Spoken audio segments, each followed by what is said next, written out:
Hi అండి. Welcome back to కథల పొదరిల్లు. Please ముందుగా వీడియోకి ఒక చిన్న లైక్ చేయండి. లైక్తో పాటు హైప్ ఇవ్వండి. కొత్తగా ఎవరైనా మన ఛానల్ని చూస్తే ప్లీజ్ సబ్స్క్రైబ్ చేసుకోండి. ఈరోజు కథ my dear Satyabhama, episode number 59. కథను రచించిన వారు తన్వి గారు, వాయిస్ ఓవర్ శ్వేత. ఇక కథలోకి వెళ్ళిపోదాం.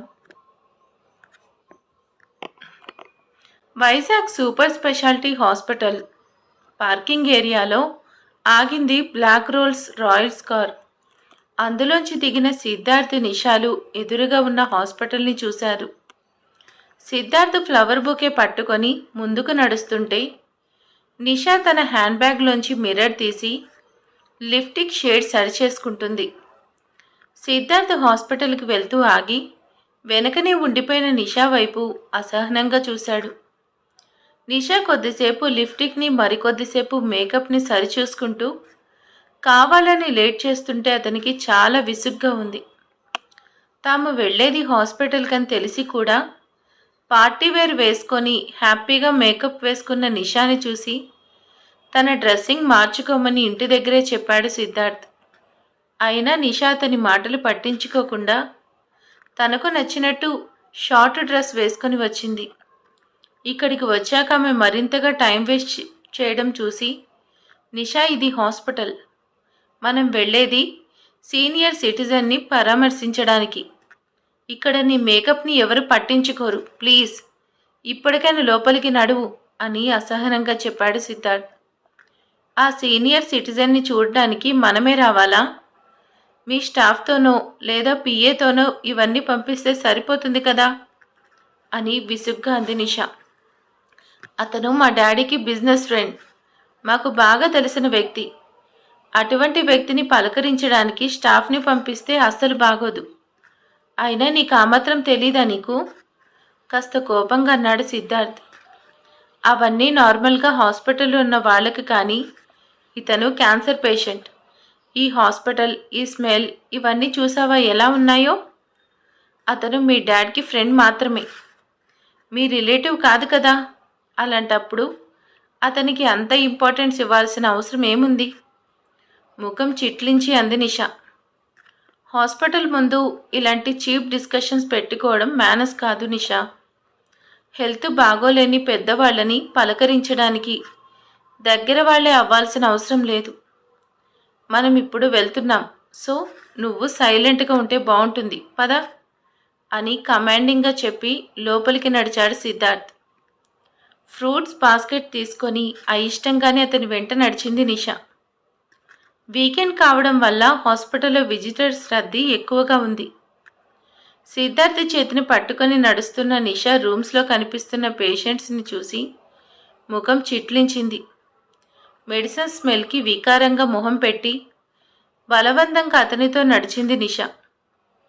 రిసెప్షన్లో రూమ్ నెంబర్ ముందే కనుక్కున్న సిద్ధార్థ్ లిఫ్ట్ ఎక్కి వీఐపీ రూమ్స్కి చేరుకున్నారు. వార్డులోని లాంచ్లోకి వెళ్ళేటప్పటికీ అక్కడంతా అదో రకమైన వాసన గుప్పుమని వచ్చింది. అయితే అది మెడిసిన్ స్మెల్ కాదు. ఆ లాంచ్ నిండుగా ఆ వ్యక్తిని చూడ్డానికి వచ్చినప్పుడు వెల్ విషర్స్ తెచ్చిన రకరకాల ఫ్లవర్ బుకేలు, ఆర్కిడ్స్ ఉన్నాయి. వాటి సువాసనే అక్కడంతా నిండిపోయింది. పర్ఫెక్ట్గా చెప్పాలంటే అది ఒక హాస్పిటల్ రూమ్లో కాకుండా 7th స్టార్ హోటల్లో స్పెషల్ గెస్ట్ కోసం రెడీ చేసిన వీఐపీ రూమ్లాగా అనిపించింది. తాము వెళ్ళేది ఎవరో సాదాసీదా పర్సన్ని కాబోలు అని రెక్లెస్గా ఉన్న నిషా వాటిని చూసి కళ్ళు తేలేసింది. ఆమె ఇంతవరకు ఎవరికి ఇలా చూడలేదు. మరి ఆ వ్యక్తి ఎవరో చూడాలనే క్యూరియాసిటీతో తనలో పెరిగింది. వీళ్ళ రూమ్ దగ్గరికి వెళ్తుండగా ఆ రూమ్లో నుంచి పొడవుగా ఉన్న వ్యక్తి బయటకు వచ్చాడు. అతను చూడ్డానికి సన్నగా పొడవు ముఖంతో ఉన్నా అతని కళ్ళు చాలా చురుకుగా ఉన్నాయి. సిద్ధార్థ్ అతన్ని చూసి హలో మిస్టర్ నివాస్ అని పేరుతో పలకరించి షేక్ హ్యాండ్ ఇచ్చాడు. నివాస్ కూడా సిద్ధార్థ్ చెయ్యి అందుకొని హలో సిద్ధార్థ్ అని పలకరించాడు.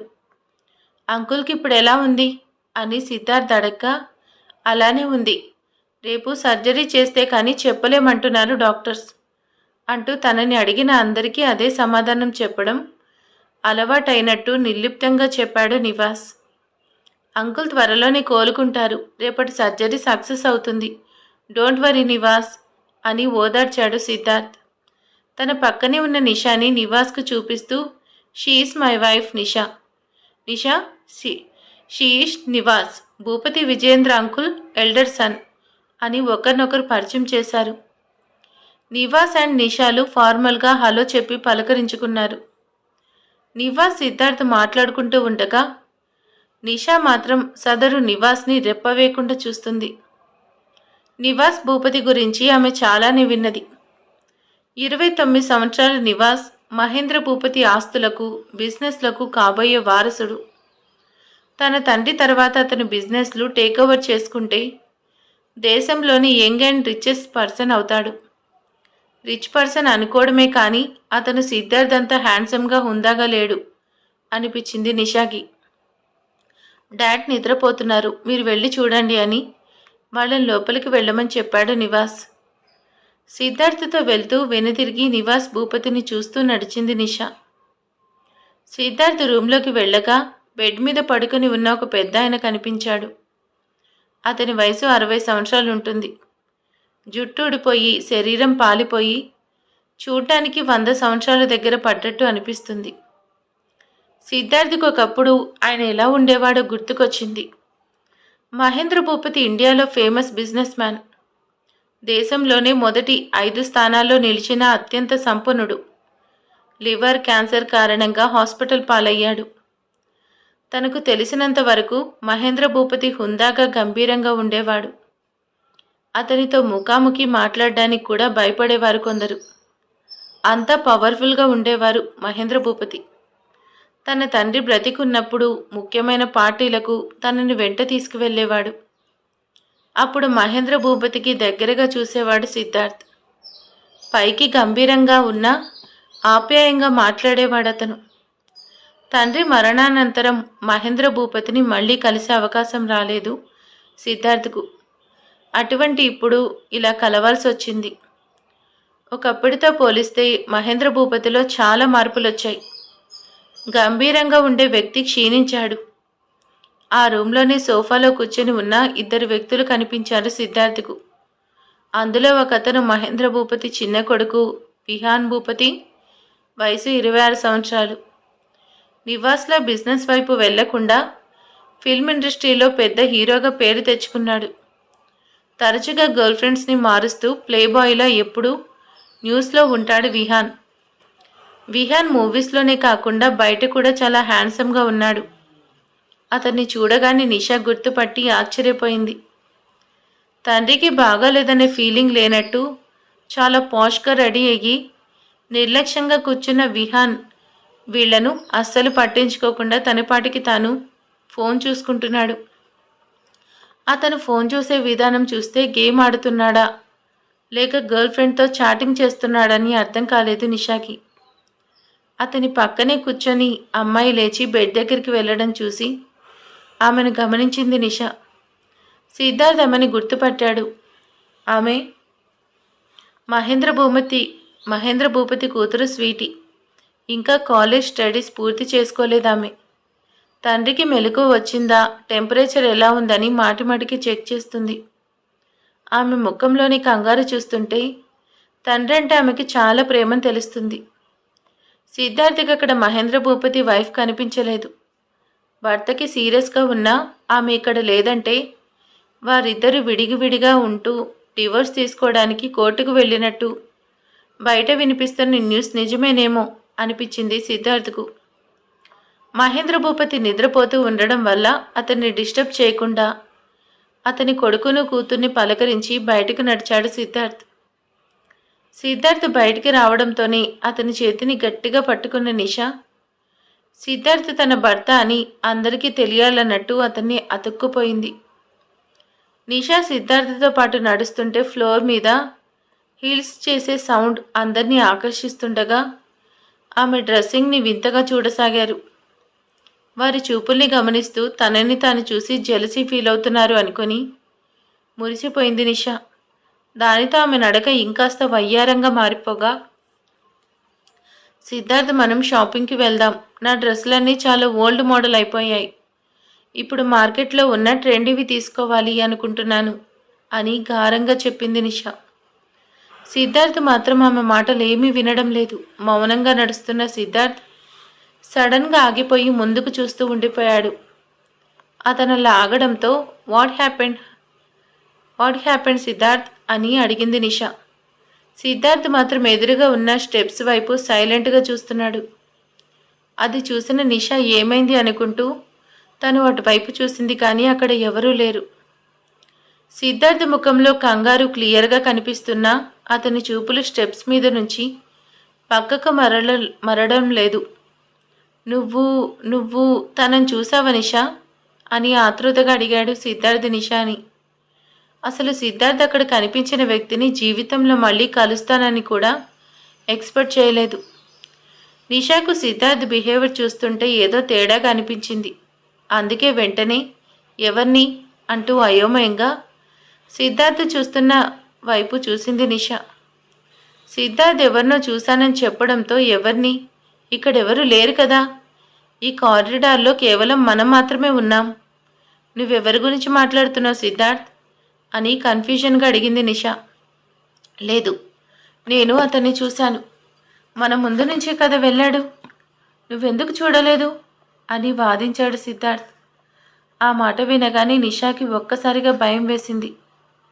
హాస్పిటల్లో చనిపోయే పర్సన్ దెయ్యాల్లా అక్కడే తిరుగుతూ ఉంటారని, విజిటర్స్గా వెళ్ళే వాళ్ళకి కనిపిస్తూ భయపెడతారని ఆమె ఎన్నో స్టోరీస్లో మూవీస్లో చూసింది. అందుకే సిద్ధార్థ్ చూసింది దెయ్యాన్ని కాదు కదా అని భయపడింది. త్వరగా రా సిద్ధార్థ్, మనం ఇక్కడి నుంచి వెళ్ళిపోదాం. నేను అస్సలు ఇక్కడికి రావద్దని చెప్పాను. నా మాట వినకుండా వచ్చావు. ఇప్పుడు చూడు, చచ్చిన వాళ్ళంతా దెయ్యాల్లా మనకే కనిపిస్తున్నారు. వెళ్ళిపోదాం పదా అని వణుకుతూ అతని చేతిని పట్టుకుని గట్టిగా లాగింది నిషా. నిషాతో పాటు నడుస్తూ వెనుదిరిగి చూశాడు సిద్ధార్థ్. అతని పిడికిలి గట్టిగా బిగుసుకుంది. తాను చూసింది ఖచ్చితంగా అభినవ్నే కలిసింది ఒక్కసారి అయినా అతన్ని ఎప్పటికీ మర్చిపోలేడు. అభినవ్ ఇక్కడ ఉన్నాడంటే భార్గవి కూడా వైజాగ్ వచ్చిందా? భార్గవి ఇప్పుడు ఇక్కడే ఉందా అని సిద్ధార్థ్ బుర్రలో ప్రశ్న అనుబాములా పేలింది.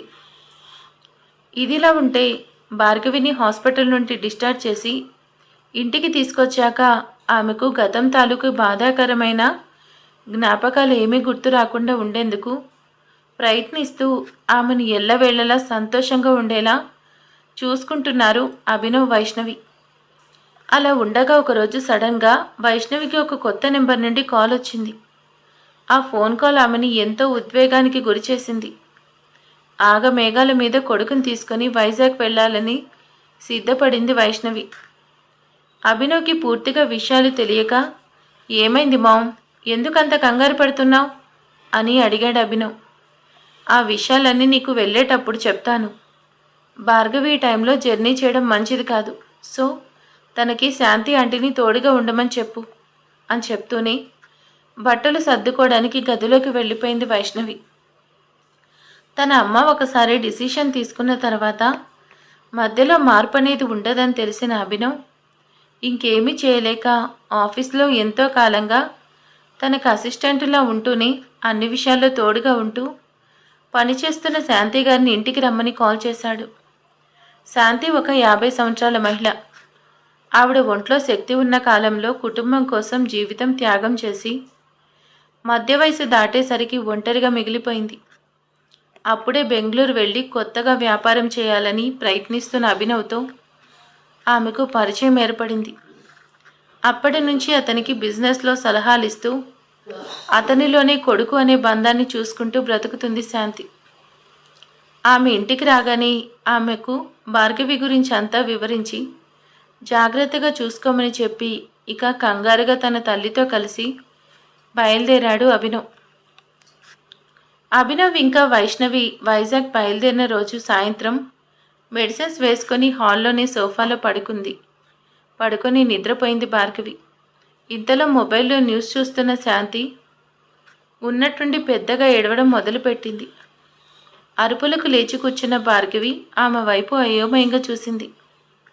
శాంతి గొంతులోని కంగారు, ఏడుపు జీరను గుర్తుపట్టిన భార్గవి ఏమైంది ఆంటీ, మీరు బాగానే ఉన్నారా అని టెన్షన్గా అడిగింది.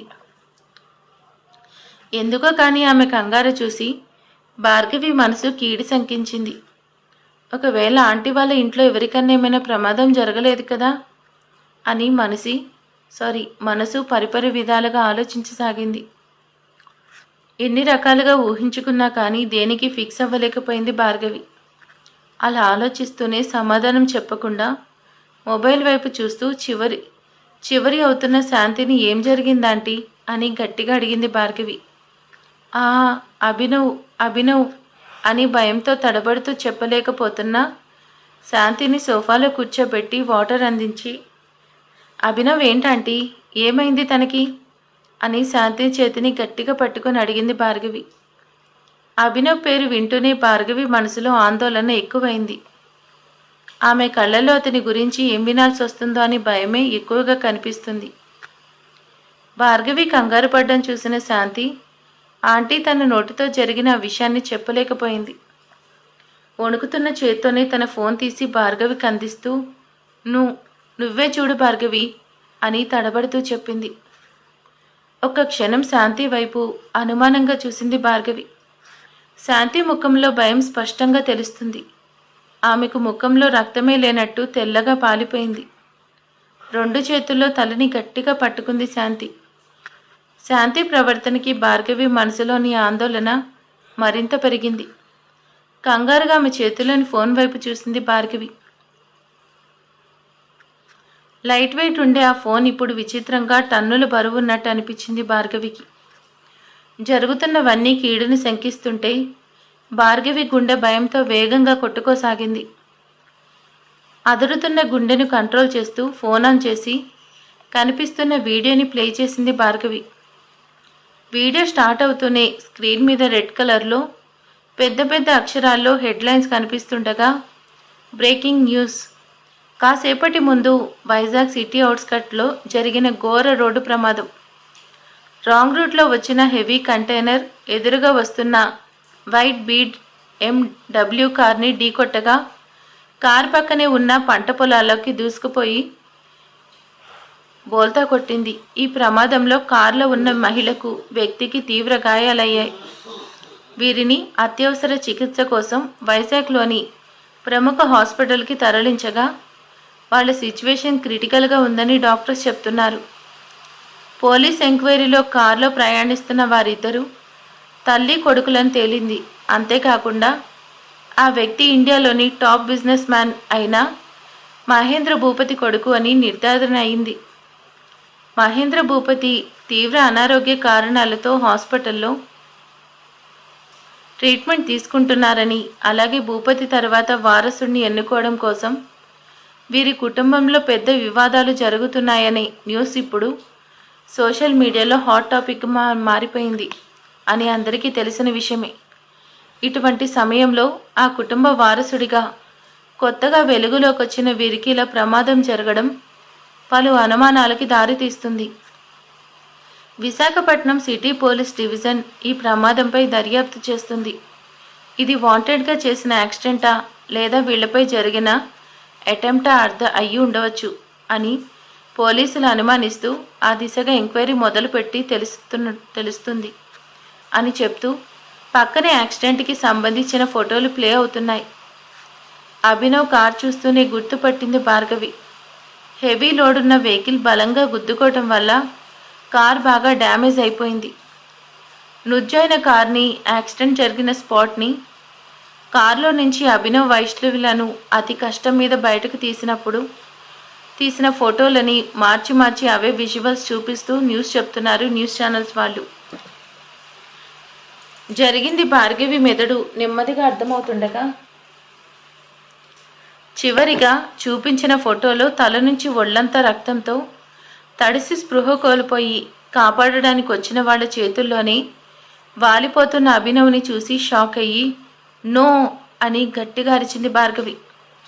భయంతో నిలువెల్లా వణికిపోతుంటే భార్గవి చేతులు పట్టు వదిలేయగా చేతిలోని ఫోన్ నేలపై పడి ముక్కలు ముక్కలుగా విడిపోయింది. కళ్ళ ముందు రక్తం మడుగుల్లో అభినవ్ కనిపిస్తుంటే భార్గవి ఒంట్లోని రక్తం ఒక్కసారిగా స్ట్రక్ అయిపోయి నరాలు ఉబ్బిపోసాగాయి. ఒంటిలోని శక్తి అంతా ఎవరో మాయం చేసినట్టు అవగా నిస్సువగా నేల మీద కొరిగిపోయింది భార్గవి. భార్గవి మనసు మంచుగడ్డలా కట్టుకుపోయినట్టు అవగా గుండెల్లో నొప్పి స్టార్ట్ అయింది భార్గవికి. దానికి తోడు ఊపిరి ఆడనట్టు ఉక్కిరిబిక్కిరి అయిపోసాగింది. భార్గవి సిచ్యువేషన్ చూస్తున్న శాంతి భార్గవి అంటూ ఒక్క ఉదుటున ఆమె దగ్గరకు వచ్చి గుండె మీద చేత్తో పాముతూ భార్గవి భార్గవి ఇటు చూడు అంటూ భార్గవి 2 భుజాలు గట్టిగా పట్టుకొని బలంగా కుదిపింది శాంతి. ఆ కుదుపుకి గట్టిగా శ్వాస తీసుకున్న భార్గవి కళ్ళల్లోంచి కన్నీరు జారిపోతుండగా అభినవ్ అని గట్టిగా అరిచింది. అభినవ్ ప్రమాదంలో ఉన్నాడని మనసు అల్లాడిపోతుండగా అభినవ్ అభినవ్ అని అరుస్తూ వెక్కి వెక్కి ఏడవడం మొదలుపెట్టింది భార్గవి. భార్గవిని ఎలా ఓదార్చాలో, ఎలా కంట్రోల్ చేయాలో అర్థం కాలేదు శాంతికి. ఎంత ట్రై చేసినా భార్గవిని ఆపలేకపోయింది. అసలే శాంతి కూడా గత 7 సంవత్సరాలుగా అది తన కన్నబిడ్డలా ఫీల్ అవుతూ ఉండడం వల్ల అతనికి అలా జరగడం తట్టుకోలేకపోయింది. దానికి తోడు ఎన్నో సంవత్సరాలుగా పని తప్ప ఇంకేమీ తెలియనట్టు ఉండే మనిషి ఇప్పుడిప్పుడే భార్గవి రాకతో సరదాగా నవ్వుతూ తుర్లుతూ సంతోషంగా కనిపిస్తున్నాడు. అలాంటిది ఈ టైంలో అతని జీవితం ఇలా తలకిందులవుతున్నట్టు మారిపోవడం చూసి శాంతికి కూడా మనసు భారంగా మూలిగింది. భార్గవి గుండెలోని బాధ అంతా కన్నీళ్లుగా కిందకి జారుతుంటే భార్గవిని పొదవి పట్టుకొని భార్గవి ఇప్పుడు నువ్వు కూడా ఇలా అయిపోతే ఎలా చెప్పు? అభినవ్ బాబు పరిస్థితి క్రిటికల్గా ఉందని చెప్తున్నారు. నువ్వేం చేయాలో తెలియట్లేదు. నువ్వు చూస్తే ఇలా అయిపోతున్నావు. నాకు చాలా భయంగా ఉంది భార్గవి అంటూ కంటనీరు పెట్టుకుంది శాంతి. శాంతి మాటలకు గుండె కరిగేలా ఏడుస్తున్నా భార్గవి తల తిప్పి ఆమెను చూసింది. ఇద్దరిలో ఏ ఒక్కరికి కూడా ఎంత కంట్రోల్ చేసుకుందామన్నా ఏడుపు కంట్రోల్ అవ్వట్లేదు. అభినవ్ వైష్ణవిలే కళ్ళ ముందు కనిపిస్తుంటే ఆంటీ మనం వెంటనే వైజాగ్ వెళ్తున్నాం అభినవ్ దగ్గరికి. అభినవ్ని వైష్ణవి అత్తయ్యని ఆ సిచ్యువేషన్లో వదిలేయలేను. మీ థింగ్స్ అన్నీ త్వరగా ప్యాక్ చేసుకోండి అని చెప్పి మరో మాటకు అవకాశం ఇవ్వకుండా రూమ్లోకి వెళ్ళింది భార్గవి. అభినవ్ కండిషన్ క్రిటికల్ అనే మాట చెవుల్లో పదే పదే వినిపిస్తుంటే భార్గవి గుండెల్లో నొప్పి మరింత పెరిగిపోయింది. గుండెని చేత్తో నిమురుతుంటేనే నీకు ఏం కాదు అభినవ్, మీకు ఏం కాదు. భగవంతుడా ప్లీజ్ నా అభినవ్కి అతనికి ఏం కాకూడదు. ఈ లోకంలో నాకంటూ మిగిలిన సొంత వాళ్ళు మాత్రమే వాళ్ళు అని పైకే ప్రార్థిస్తూ వార్డ్రోబ్ తెరిచి బట్టలు ఇంకా తనకు కావలసిన మెడిసిన్స్ అన్నీ బ్యాగ్లో ప్యాక్ చేసేసింది భార్గవి. భార్గవి బ్యాగ్ సర్దుకుంటుండగానే ఫ్లైట్ టికెట్స్ బుక్ చేసేసింది శాంతి. భార్గవి ప్యాకింగ్ అయ్యేసరికి శాంతి కూడా బ్యాగ్ సర్దేసి టికెట్స్ బుక్ చేయడంతో పాటు అభినవ్ డ్రైవర్ని ఇంటికి రమ్మని చెప్పి హాల్లోకి వచ్చింది. శాంతి ముందే చెప్పడంతో వాచ్మెన్ వచ్చి లగేజ్ని కిందకి తీసుకెళ్ళి క్యాబ్లో పెట్టేశాడు.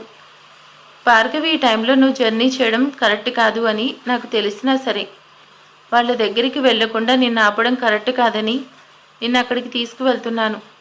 నేను ఇంత రిస్క్ తీసుకుంటున్నందుకు అభినవ్ లేచేసరికి నువ్వు మళ్ళీ అనారోగ్యం పాలైతే బాగుండదు అని హెచ్చరిస్తూనే ధైర్యంగా ఉండమన్నట్టు మాట్లాడింది శాంతి. ఆమె మాటలకు భార్గవి కన్నీరు కారుస్తూ దేవుని మందిరం ముందు చేతులు జోడించి అభినవ్ వాళ్ళు బాగుండాలని దండం పెట్టుకుంటూ అభినవ్కి ఇప్పుడు నా అవసరం ఉంది. అభినవ్ కోసం నేను ఏ రిస్క్ చేయడానికి కూడా భయపడను.